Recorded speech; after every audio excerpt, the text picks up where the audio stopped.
Assalamualaikum warahmatullahi wabarakatuh. Halo teman-teman semuanya, kembali lagi di Podcast Sikap, Sarana Informasi Kampus Universitas Islam Negeri Sultan Maulana Hasanuddin Banten. Bersama saya Neneng Rayatul Muawana yang akan menemani teman-teman semua pada podcast kali ini.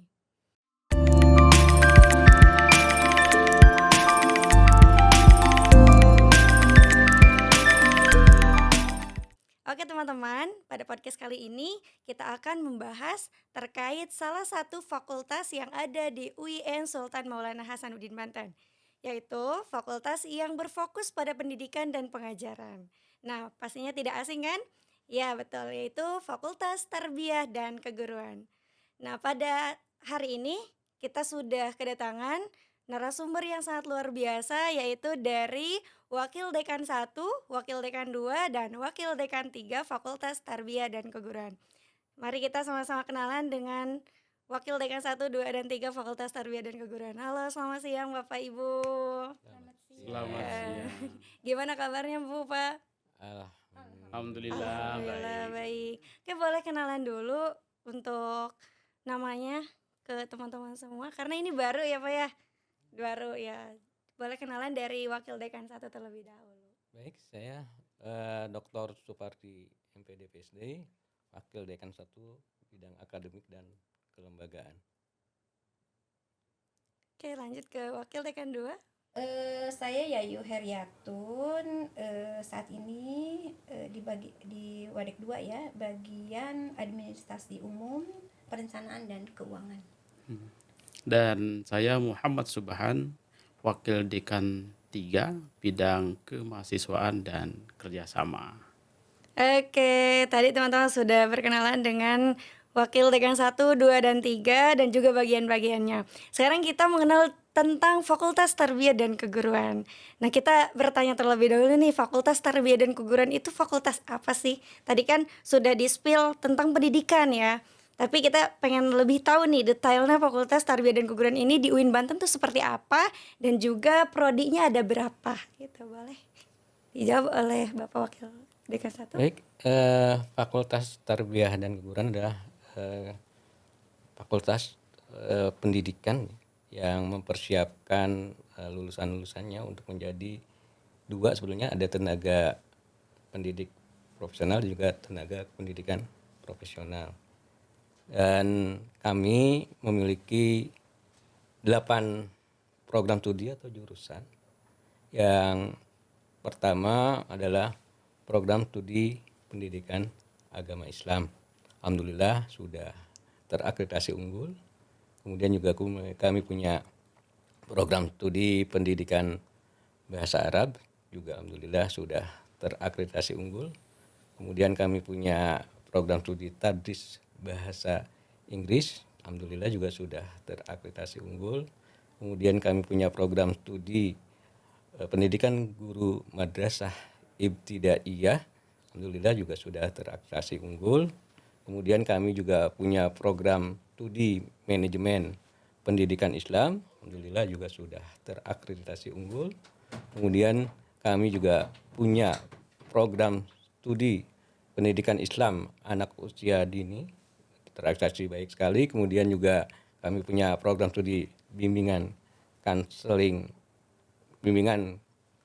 pendidikan Islam, juga alhamdulillah terakreditasi baik sekali. Dan kami juga punya program yang mensertifikasi tenaga pendidik yang sudah mengabdi dan juga yang akan mengabdi nantinya, yaitu program pendidikan profesi guru, dan alhamdulillah juga sudah terakreditasi unggul. Itu Wah, gambaran keren singkat sekali. Fakultas Tarbiyah dan Keguruan dengan prodi-prodinya. Oke, berarti udah hampir semuanya unggul ya Pak ya? Iya. Oke, alhamdulillah tadi kita sudah mengetahui beberapa program studi yang ada di Fakultas Tarbiyah dan Keguruan.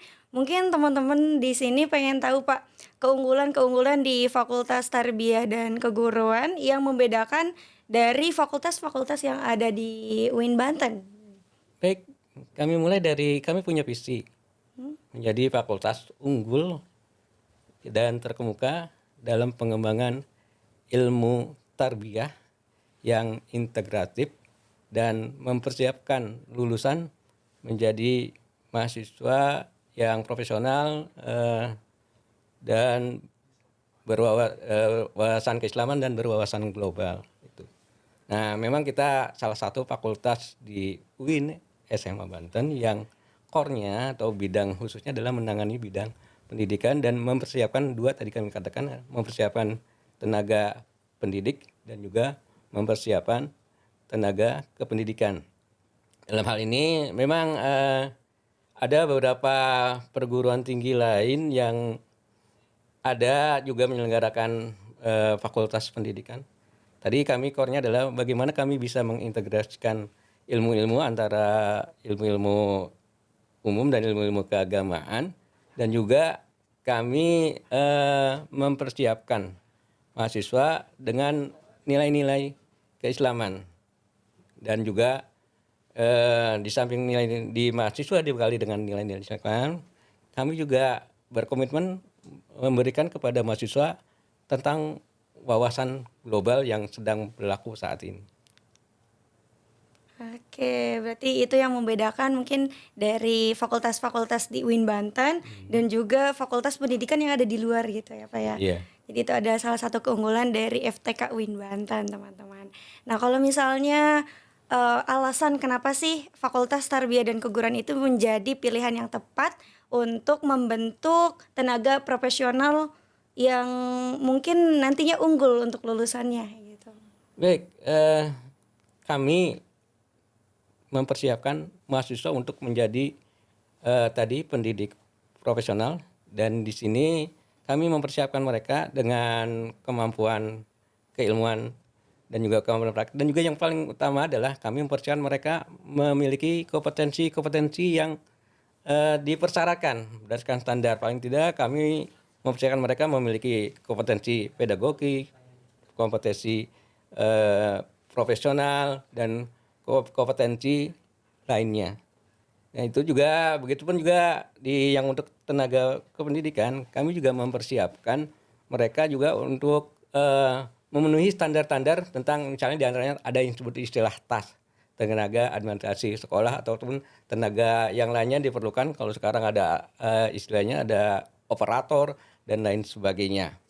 Dan khusus untuk fakultas untuk PPG ini memang salah satu syarat guru untuk mendapat tunjangan sertifikasi pada saat ini adalah mereka harus mengikuti sertifikasi di LPTK kami bagi guru-guru pendidikan agama Islam maupun guru-guru madrasah. Dan ke depan juga kami juga akan menerima calon-calon tenaga pendidik khususnya yang bidang pendidikan agama Islam dan madrasah, untuk madrasah dalam melalui program pendidikan guru prajabatan.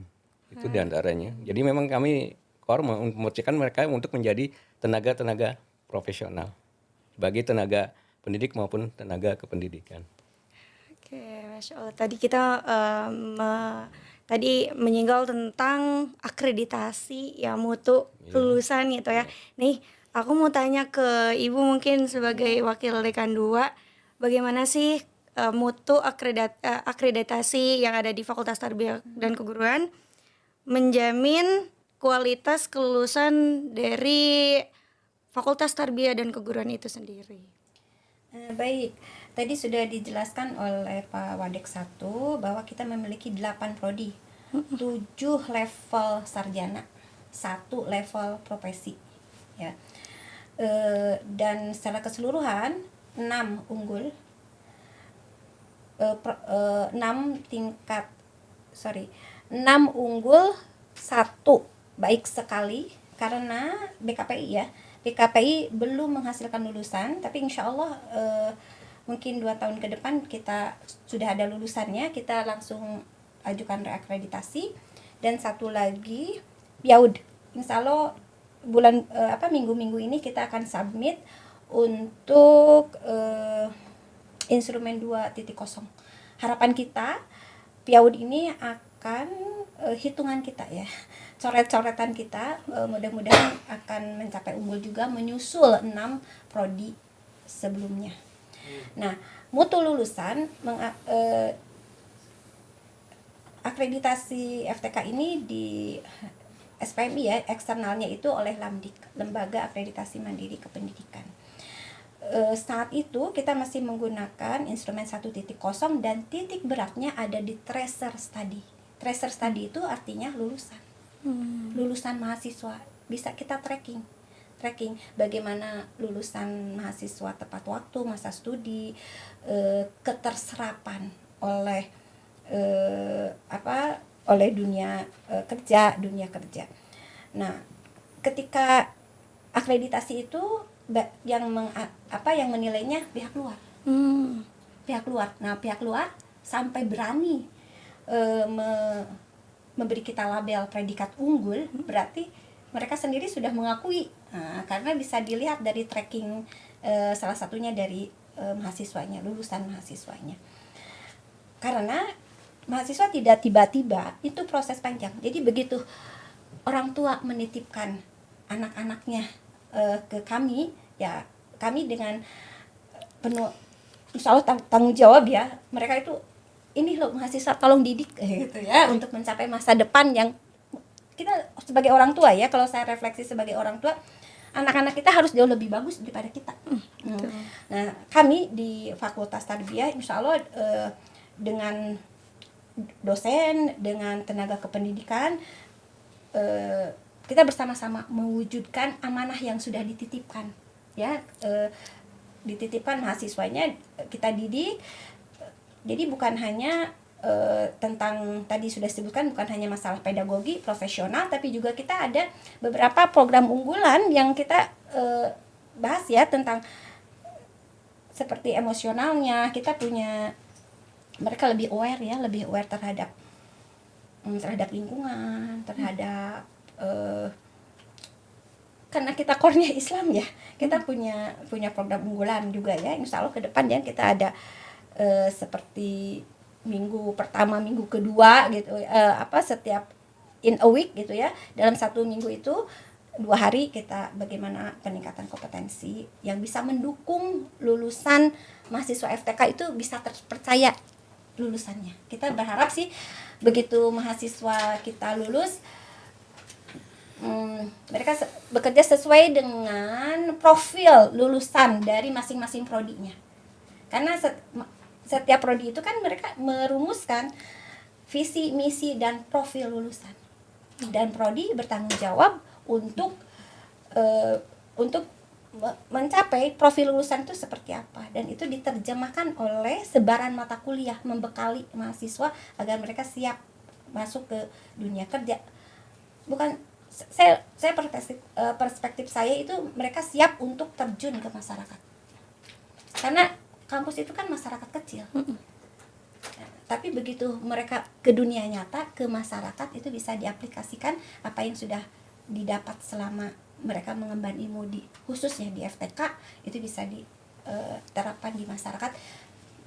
Setidaknya berdampak keberadaan mahasiswa tersebut di lingkungannya masing-masing. Di akreditasi mutu kelulusan. Nah, kalau misalnya tadi kan kita ada mendengar terkait tentang peran dosen itu sendiri ya, terkait membentuk lulusan yang unggul dan berdaya saing. Nah, itu perannya itu seperti apa, Bu? Contohnya mungkin untuk mahasiswa itu dalam membentuk lulusan yang unggul dan bisa berdaya saing gitu. Dosen di UIN Banten itu ada 2 ya, ada yang PNS, ada yang P3K, dan sudah mencapai 98% sudah bersertifikasi, include di FTK ya. Nah, ketika mereka sudah menjadi dosen profesional, mereka setiap akhir semester mereka memiliki kewajiban untuk melaporkan kinerjanya. Kita dosen dimanapun berada pasti terikat dengan Tridharma perguruan tinggi. Jadi bukan hanya ngajar saja. Jadi kalau dosen hanya ngajar saja, ya perlu dipertanyakan, karena dosen punya kewajiban meneliti. Nah, hasil penelitian dosen itu harus diterapkan, hasil penelitian dosen, hasil PKM dosen setidaknya diterapkan di mata kuliah yang diemban oleh mereka ke mahasiswanya. Jadi bukan hanya dosennya saja, mahasiswa juga terdampak ya, didesiminasikan ke mahasiswanya. Nanti mungkin bisa dilihat dari rencana dosen dalam satu semester ini mereka mau ngapain gitu kan, ada nggak sih karya mereka di mata kuliah itu gitu.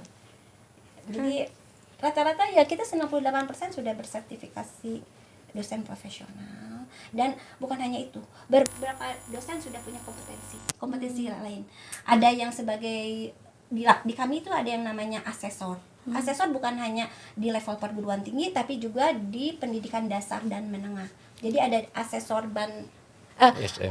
bukan ban SM lagi namanya, PDM.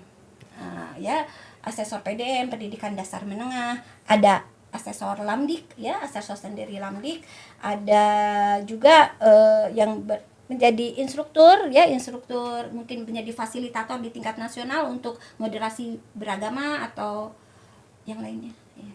Jadi bukan hanya, memang kalau kita nggak kita harus senang dengan kata kompetisi, karena kompetisi artinya kita siap untuk bersaing. Ya betul ya. Siap untuk Berarti bersaing. menyiapkan mahasiswanya ya agar siap di dunia kerja nantinya mungkin Betul. ya. Jadi jangan alergi terhadap kompetisi. Kompetisi itu justru celah kita untuk meningkatkan self esteem kita. Penghargaan diri terhadap kita sebagai mahasiswa, penghargaan diri kita sebagai dosen. Oke, Masya Allah ya. Jadi peran dosen di FTK ini sangat sangat penting ya, sangat berperan aktif dalam membentuk lulusan di Fakultas Tarbiyah dan Keguruan itu ya. Kayak untuk selanjutnya, apa sih keunggulan yang berbasis praktek dan lapangan yang diterapkan di Fakultas Tarbiyah dan Keguruan? Boleh? Ada 3. Oke, terima kasih. Terkait dengan keunggulan praktis di FTK ya, bahwa ilmu-ilmu di FTK itu bukan hanya berbasis pada teoritis, tapi juga berbasis pada praktis.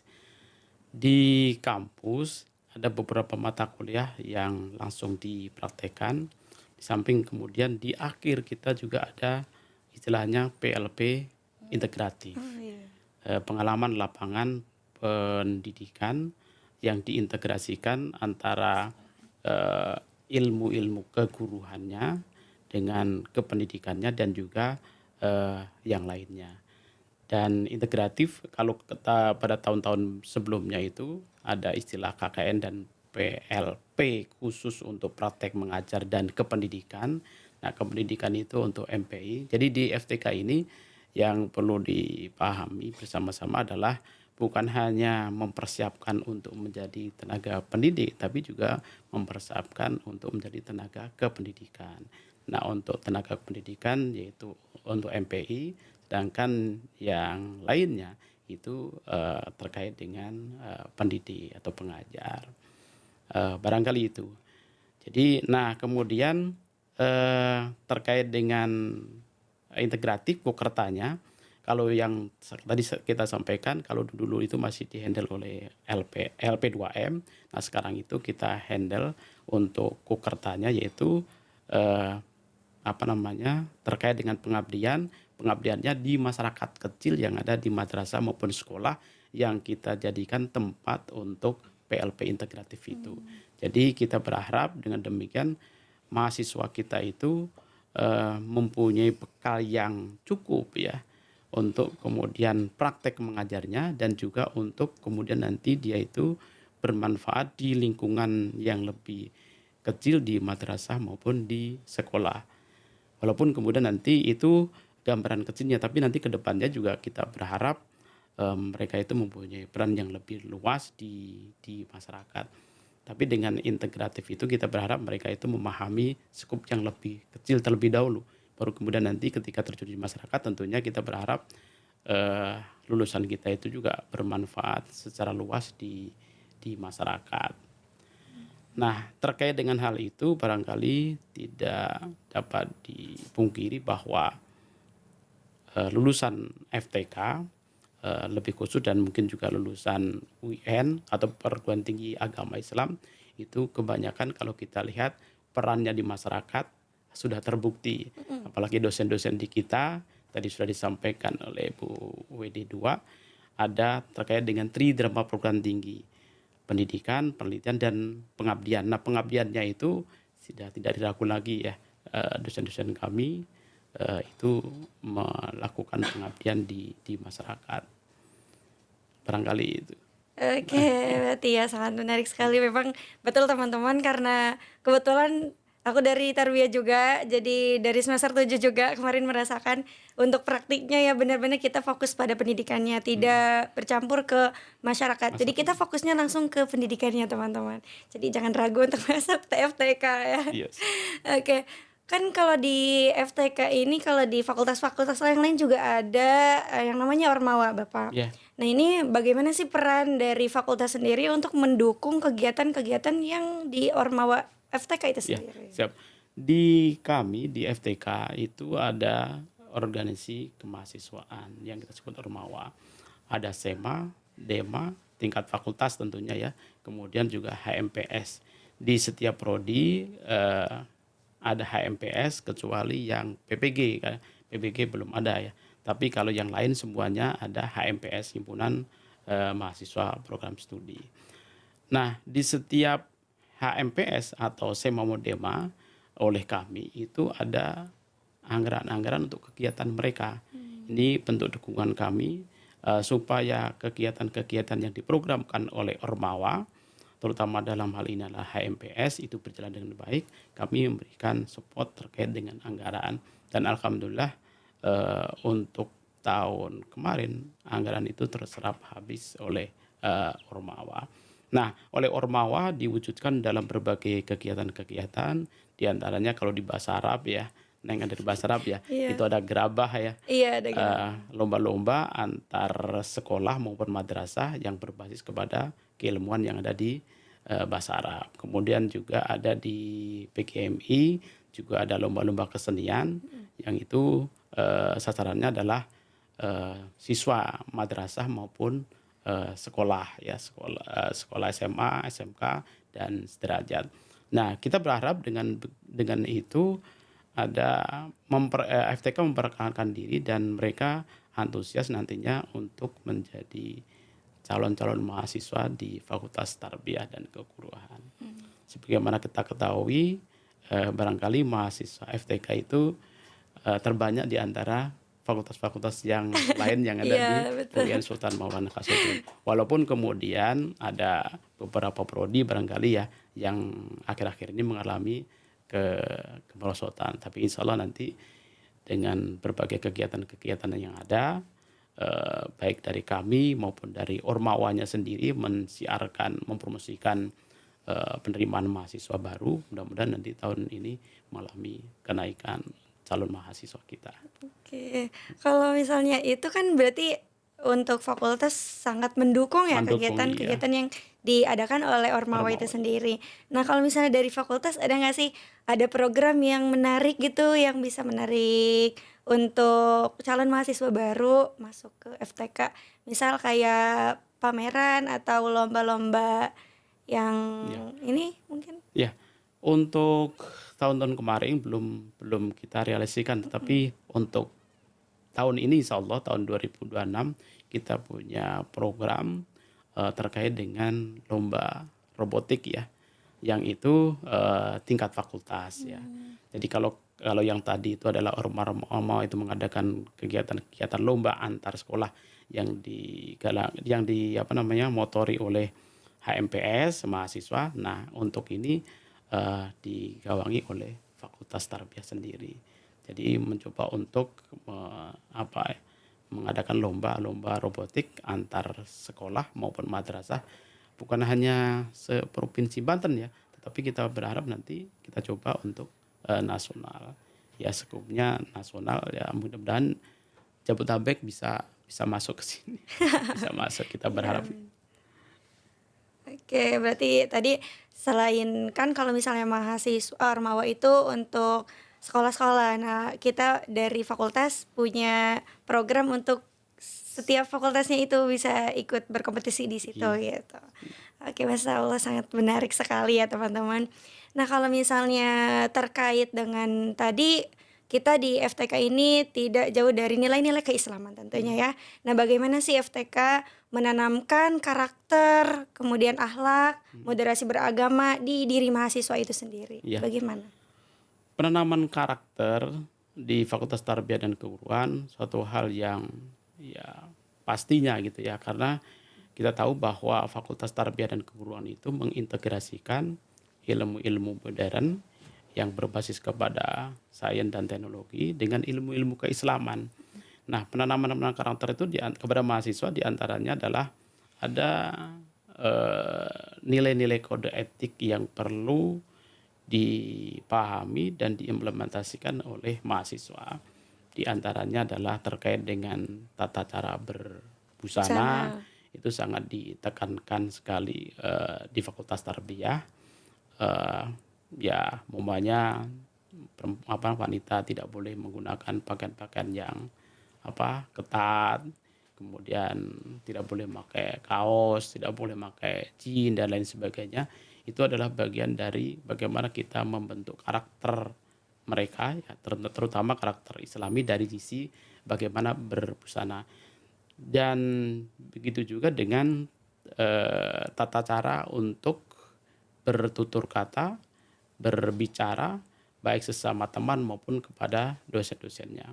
Walaupun kemudian kita sering membimbing mengarahkan mahasiswa untuk berbicara secara baik, sopan dengan para dosen. Cuma ya kadang-kadang karena kita ini masuki era Gen Z ya, kadang-kadang bahasa-bahasanya itu barangkali bahasa yang tidak pas untuk disampaikan kepada kita para dosen ya. Kadang-kadang kita lihat WA-nya itu seakan-akan mendikte kita, bisa ditemui kapan, di mana dan lain sebagainya. Seakan-akan mereka itu waktunya itu tidak mau terkurangi sedikit pun itu ya. Umpamanya tidak mau menunggu kehadiran dosen dan lain sebagainya. Maunya mereka itu WA dari rumah sampai di kampus itu sudah langsung ketemu dengan dosennya dan lain sebagainya. Ini kadang-kadang kita prihatin ya, seakan mendikte kepada kami gitu ya. Padahal kami kan mungkin ya tak tahu banyak kegiatan-kegiatan lain, bukan hanya sekedar melayani mahasiswa ya. Kalau semuanya pengen dilayani, apalagi kemudian kaitannya dengan pimpinan umpamanya, itu kan mahasiswa kita kan banyak ya. Kalau satu angkatan 700 berarti 3 angkatan atau 4 angkatan itu sekitar 2.800. Kalau kemudian mereka mengechat kita semua ya gimana kita habis waktu kita gitu ya. Barangkali ya, kemudian yang lainnya tentu terkait dengan penanaman nilai kebersihan. Sering kita ingatkan banyak mahasiswa-mahasiswa yang nongkrong-nongkrong di depan itu ya. Nah, ini kadang-kadang mereka itu tidak sadar sambil makan kemudian sampahnya itu dibuang di situ. Nah, ini sering kita ingatkan melalui WA group dan lain sebagainya. Mudah-mudahan dengan demikian mereka itu paham, mengerti bahwa pentingnya akan kebersihan dan lain sebagainya. Oke, Masya Allah, sangat ini sekali ya. Karena memang secara pengalaman pribadi ya Pak ya, dari anak-anak fakultas lain ketika masuk ke FTK mereka merasa malu karena di FTK itu ada kode etik berbusananya sendiri gitu ya. Itu yang mungkin jadi keunggulan di Fakultas Tarbiyah dan Keguruan, dan mahasiswanya juga rapi-rapi ya. Dari segi mungkin rambutnya yang laki-laki, kemudian dari pakaiannya juga. Ya, itu adalah salah satu keunggulan yang dimiliki oleh Fakultas Tarbiyah dan Keguruan. Selanjutnya kalau untuk jaringan kerjasama nasional maupun internasional, apakah ada dari Fakultas Tarbiyah Keguruan ini? Ya. Boleh ya, siapa yang mau jawab? Boleh. Boleh. Terkait dengan jaringan kerjasama, kita mencoba untuk melakukan jaringan kerjasama itu bisa tingkat wilayah, provinsi, lokal, kemudian nasional dan juga internasional. Jadi tadi kaitannya dengan kita mencoba untuk menerjemahkan visi kita tadi global ya, berwawasan global, diantaranya bagaimana kemudian mahasiswa-mahasiswa kita itu kita supaya mereka itu mempunyai wawasan global, bukan hanya mempunyai pengetahuan dengan sesamanya, tapi juga berwawasan membangun jaringan keluar. Di tahun kemarin dan mungkin juga tahun ini akan kita laksanakan terkait dengan MOU ya dengan Brunei Darussalam.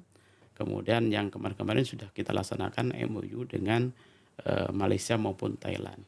Dan itu juga diwujudkan implementasinya dengan kolaborasi baik dosen maupun mahasiswa. Kita ada pertukaran mahasiswa dari Thailand, dari Malaysia ke Indonesia dan dari kita ke sana, ke Thailand maupun ke Malaysia. Kemudian terkait dengan provinsi maupun ke nasional, kita kerjasama dengan Kementerian Agama untuk melaksanakan PPG ya. Kemudian juga terkait dengan lokal tadi terkait dengan PLP yang mau tidak mau kita menjalin kerjasama dengan sekolah madrasah khususnya yang ada di wilayah Banten. Untuk sementara ini baru Banten ya. Mudah-mudahan nanti bisa di luar Banten provinsi. Bisa kemudian kalau di tingkat universitas barangkali ada KKN internasional dan juga nasional. Tapi kalau di kami karena kita tarik ke PLP kita baru tarafnya adalah lokal di madrasah maupun di aliyah yang ada di sekitar kita.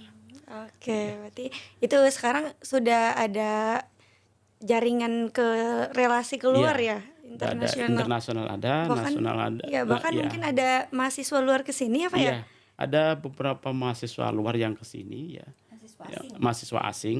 Ada 4 kalau tidak salah itu di jurusan PAI dan juga di jurusan PBA ya, PBA. Ada Insya Allah itu Iya, sangat luar biasa ya, ada mahasiswa asing yang yang kuliah di FTK ya. siap.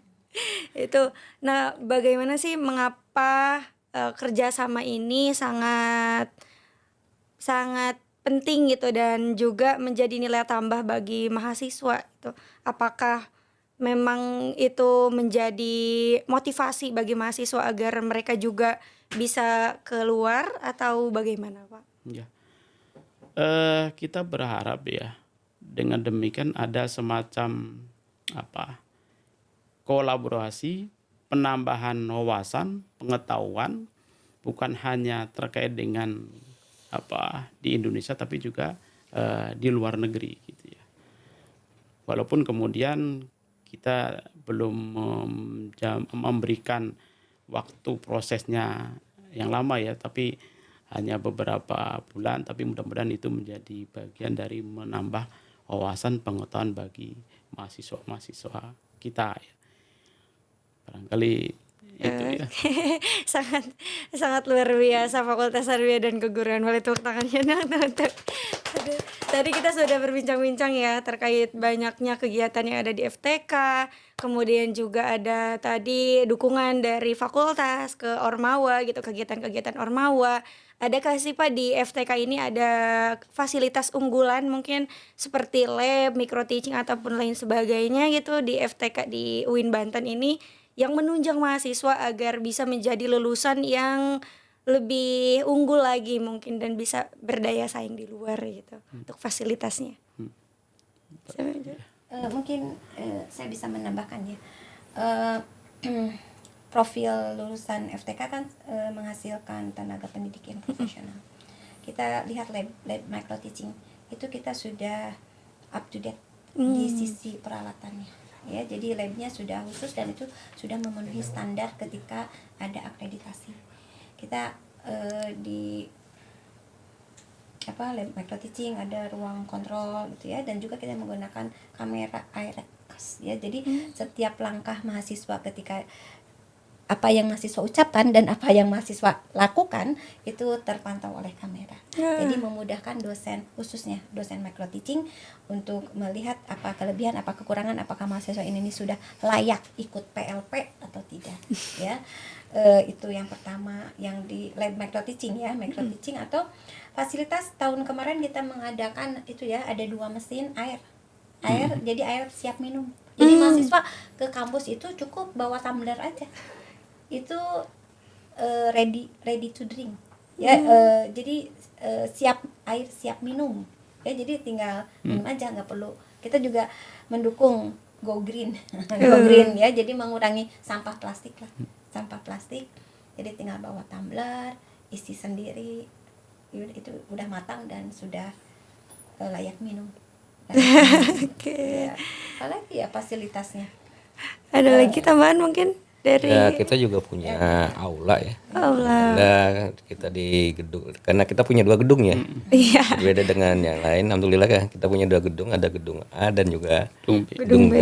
Di gedung A kita juga punya laboratorium sumber belajar, ada laboratorium pendidikan, kemudian Ada juga 3, mohon maaf, ada 3 gedung. Satu PPG. lagi gedung training center, dan itu memang milik berdua ya. Ada yang milik universitas, Ada milik ada milik PPG. PPG itu milik PPG, dan Iya. itu di bawah FTK. Ya, Kita di punya bawah 3 FTK berarti kita ya. punya 3 gedung. Sebenarnya ada 3 gedung. ya, kami tambahkan tentang kami punya aula di tiap-tiap gedung. Betul. Di gedung A itu ada di lantai 1 dan di lantai 3. Kemudian juga di gedung B juga ada 2 aula. Kemudian juga termasuk juga apalagi yang di gedung training center itu lebih representatif lagi, iya, baik untuk kegiatan yang sifatnya massal, untuk pelatihan dan lain sebagainya. Dan ya sarana parkir kita juga alhamdulillah yang barangkali lebih baik dibandingkan fakultas-fakultas lainnya yang ada di Tidak kehujanan, tidak kepanasan. Kepanasan itu juga alhamdulillah sarana parkir kita cukup. Dan kita sedang Bu Yayu tuh dari Wadek 2 sedang mencoba menggabungkan, kita juga punya musola yang akan diintegrasikan dengan perpustakaan. Jadi nanti tidak perlu keluar perpustakaan dulu untuk sholat, tapi langsung bisa di Di dalam. Mudah-mudahan tahun ini terlaksana. Amin. Ya, banyak lagi sih sarana-sarana lagi yang kita punya. Gedung perkuliahan alhamdulillah kita juga termasuk yang punya ruang kelas paling banyak dibandingkan fakultas-fakultas lainnya yang bisa dimanfaatkan dan dilengkapi dengan sarana-sarana yang diperlukan untuk kebutuhan pembelajaran. Bahkan juga kita sudah punya podcast. Iya, podcast. Kita sudah punya. Ini logikanya, FTK itu kan prodi fakultas yang memiliki prodi terbanyak dan mahasiswa terbanyak. Mahasiswa terbanyak Di UIN. di UIN itu. Hampir setengahnya. Hampir setengahnya dari FTK ya. Dari FTK. Dan satu lagi yang tadi kita kan 6 ya. 7 level sarjana, 1 level profesi. Sekarang masih daljab yang PPG itu. Dan mudah-mudahan nanti di akhir tahun akademik ini kita akan memang dari pusat akan berubah menjadi prajab, tadi sudah disebutkan oleh Pak WD 1. Ketika prajab kita sudah layak, kita sudah punya asrama. Iya, punya. UIN sudah punya asrama. Mudah-mudahan kita terpilih ya menjadi menyelenggarakan prajab. Jadi guru-guru yang ada di Banten dan sekitarnya mungkin tahun akademik ini 2627 ya bisa, mudah-mudahan bisa daftar ke prajab ya, PPG. PPG ya, karena prodi profesi satu-satunya prodi profesi di UIN Banten itu hanya PPG. Iya, betul ya. Oke, ada lagi mungkin tambahannya? Sudah? Udah, oke. Tadi ada banyak sekali fasilitas ya teman-teman yang bisa dimanfaatkan oleh mahasiswa untuk beberapa kegiatan. Tadi ada lab micro teaching yang sekarang udah upgrade banget ya Bu ya, dengan sarana yang sangat luar biasa. Kemudian juga ada banyak sekali ruang kelas, ada juga ada minum ya untuk mahasiswa yang mau ambil minum mungkin di FTK ada gitu, tinggal bawa tumblernya aja. Kemudian ada juga aula-aula yang bisa dimanfaatkan oleh kegiatan-kegiatan Ormawa ya. Itu seperti itu teman-teman.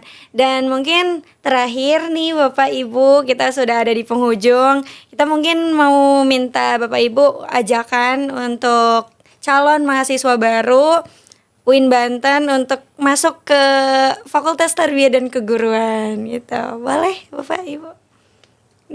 Mulai dari Untuk teman-teman lulusan Madrasah Aliyah, sekolah menengah atas, SMK yang barangkali juga sekarang sudah bersiap-siap, kami siap kami menunggu Anda untuk bergabung dengan kami untuk diproses atau berproses bersama menjadi tenaga-tenaga pendidik profesional dan tenaga kependidikan profesional, dan kami siap melayani Anda dari sisi akademik dan hal-hal lain yang memang berkaitan dengan hak-hak Anda sebagai mahasiswa. Dan kami punya cita-cita terakhir adalah bagaimana kami akan menjadi FTK unggul dan melesat. Wih, mantap, unggul dan melesat. Dari ibunya boleh? Ayo ke FTK. Ayo ke FTK, jangan ragu ya. Ya, untuk terutama ya untuk masih siswa MA, SMA, SMK yang sekarang kelas 12. Kelas 12 atau yang bisa ya sebelumnya. Ya kan 3 tahun sebelumnya ya. Dan juga para guru yang belum bersertifikasi, silakan daftar ke PPG. PPG UIN Banten ya. Oke, dari Pak Wadek Ya. 3. Siap. Barangkali FTK ini tidak diragukan lagi terkait dengan eksistensi dan keberadaannya. Maka oleh karena itu, mari kita adik-adik mahasiswa lulusan tahun ini maupun tahun sebelumnya yang masih bisa masuk kuliah, mari bergabung dengan kami. Insya Allah kami akan memproses atau kita berproses bersama-sama untuk menjadi tenaga-tenaga pendidik yang profesional. Insya Allah lapangan kerja masih terbuka luas di dunia pendidikan. Oke, alhamdulillahirobbilalamin. Oke, sebelumnya terima kasih Bapak Ibu sudah berkenan menjadi narasumber pada hari ini. Semoga banyak mahasiswa baru yang berminat di FTK. Dan untuk teman-teman calon mahasiswa baru, jangan ragu untuk masuk ke Fakultas Tarbiyah dan Keguruan, karena saya salah satu mahasiswa di Fakultas Tarbiyah dan Keguruan yang sekarang mungkin sudah merasakan fasilitas dan juga kegiatan-kegiatan yang menunjang untuk karir dan juga perkembangan saya ke depan. Jadi jangan ragu untuk bergabung di Fakultas Tarbiyah dan Keguruan. Mungkin itu saja Bapak Ibu. Sekian dari saya Neneng Royatul Muawana. Sebagai host pada podcast kali ini pamit undur diri. Terima kasih. Sampai jumpa di podcast selanjutnya. Assalamualaikum warahmatullahi wabarakatuh. Waalaikumsalam warahmatullahi wabarakatuh. Terima kasih.